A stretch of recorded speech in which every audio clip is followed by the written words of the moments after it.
All right, you saint maggots, listen up. I know you're all soldiers of the technocracy, finest of the race and all that curve.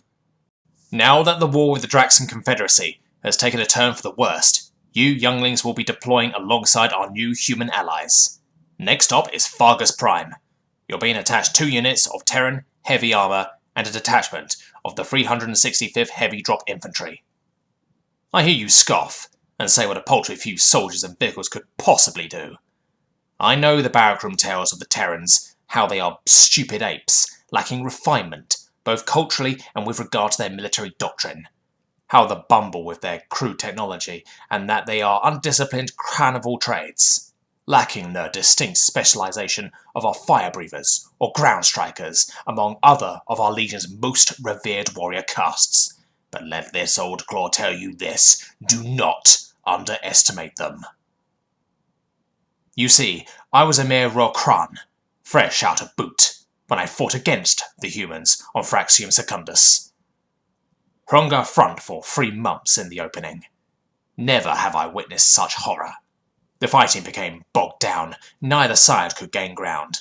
You see, this was a completely alien theatre of war for us. Legion doctrine stresses light, fast strikes, decisive, surprise assaults with surgical precision, supported by flyers. On the first day we struck out across open fields. By the 7th, we were fighting over a blasted, burned waste. By the 2nd week, the humans had a position so strongly entrenched, neither concentrated air or ground assaults could break them, while the line companies cruelly imitated human defence works. By the end of the month, the humans had built across the 14-kilometre front an impenetrable line of defences. The land between our lines was a blasted hellscape. Slurried mud, dead bodies, vehicle wrecks, razor wire, and lakes of blood. On the 8th week, the stalemate was broken. It started at night. 12 unceasing hours of massed bombing and artillery. Some of our Narshar shot themselves out of despair, and they had led their men and armies to slaughter. Command was shot to the 7 hells by the time the assault began. For a whole minute, there arose an ear-splitting cry from the Terran lines. As one, the whole human army arrayed against us and charged the 800 metres, screaming like pack carnivores. We must have killed thousands of them before they hit our lines. Still, they came, an unceasing wave of bodies, united in one common, unshakable purpose: victory or death. Our line didn't last 1 hour. Our Narseers surrendered to whatever human they came across, from highest general to lowest private. My platoon, Orhan, surrendered to an enlisted sergeant. Our legions have never experienced a worse disgrace. The war, if you could call it that, barely lasted 6 months. The strangest thing was when they went through the prisoners. We expected to be killed or worse. To our surprise, the Terrans we had been only recently trying to kill were now walking among of us as kinforms, joking, tending to our wounded, feeding and clothing us, treating us like broodmates. These humans who had been throwing themselves upon us tooth and fist were now our friends. They abandoned all hate and resentment. I asked one of their field medics tending to my friend, why did they spare us? He smiled back.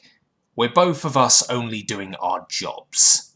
Humans are strange. They will one moment stop at nothing to end your existence, only to later embrace you as a trusted ally.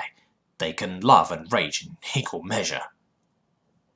Cycles later, I was attached as an exchange liaison to the human 101st Drop Troopers during the Urega insurgency. The lieutenant and his platoon was trapped in a ditch by heavy rugged fire. I asked what would be his tactical decision. He tore off his combat helm with a look of joy on his face, grinning from ear to ear. He shouted, "Hey boys, Techno here wants to know what our next course of action is. You hear that? Well, I say we show those bug-eyed sons of bitches why you don't fuck with humanity. Prepare nades and fix bayonets." I was left stupefied as his men did as told. His brain case completely exposed to fire and bereft of his tactical computer, the lieutenant activated his jump pack and soared into the sky, screaming like a madman, as his men followed without hesitation. I and my adjutant watched from cover as the humans descended into the Rurga and laid into them with blade and bullet. No Rurga survived that encounter. Any that broke and ran were gunned down. It seems the humans had grown more mad and bloodthirsty since I last saw them in battle. One private told me, power armor covered in Hrika ichor and with a pile of dead burning in the night behind him. Well, that was fun, Heart Echo. The look on his face gives me nightmares to this day. Here be the lesson. The humans will not stop at anything to kill you if they feel justified in it.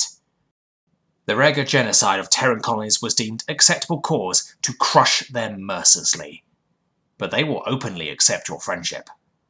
When the universe and the Maker grants you a deal like that, you grunk well take it. Terrans have been killing each other for thousands of years. Their economies run on it. They have elevated war-making to a science. But they know the cost of war and do not wage it needlessly, contrary to what the technocracy body politic thinks of their pointless wars we've been fighting for generations. Sleep well tonight. If these old ghost stories don't scare you, pontificate on this. Humans have killed one another for eons.